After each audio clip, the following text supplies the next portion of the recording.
Hi, ನಾನು Younis from tech inform Kannada.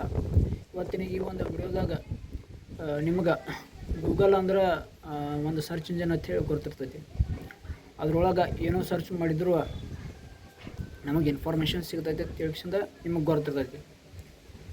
ಆದ್ರೆ ಆ ಗೂಗಲ್ ಅನ್ನೋ ಸೆಂಟೆನ್ಸ್, ಆ ಪದದ ಅರ್ಥ ತುಂಬ ಜನಕ್ಕೆ ಗೊತ್ತಿರೋಲ್ಲ.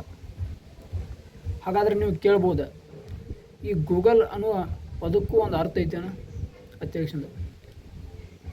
ಹೌದು, ಒಂದು ರೀತಿಯಾಗಿ ಅರ್ಥ ಐತಿ, ಒಂದು ರೀತಿಯಾಗಿ ಅರ್ಥ ಇಲ್ಲ.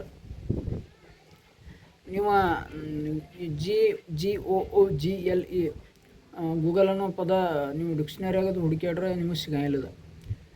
ಇದು ಗೂಗಲ್ ಅನ್ನೋದು ಒಂದು ಸರ್ಚ್ ಇಂಜಿನ್ ಬಿಟ್ರೆ ಮತ್ತೇನೂ ಅಲ್ಲದ.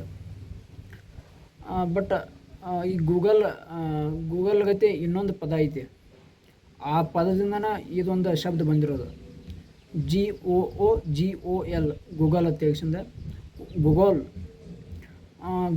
ಗೂಗಲ್ ಅಂದ್ರೆ ಏನಂತಂದ್ರೆ 10 ಪವರ್ 100 ಅಂತ ಅನ್ನಂಗೆ, ಅಂದ್ರೆ 10⁻100 ಅನ್ನಂಗೆ, ಅಂದ್ರೆ 1ರ ಮುಂದೆ 100 ಸೊನ್ನೆ ಅನ್ನಂಗೆ.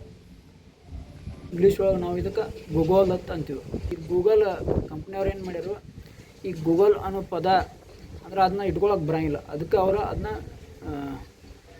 ತಪ್ಪಾಗಿ ಇಟ್ಕೊಂಡಾರ, ಅಂದ್ರೆ ಗೂಗಲ್ ಅಂತ ಹೇಳಿ ಇಟ್ಕೊಂಡಾರ.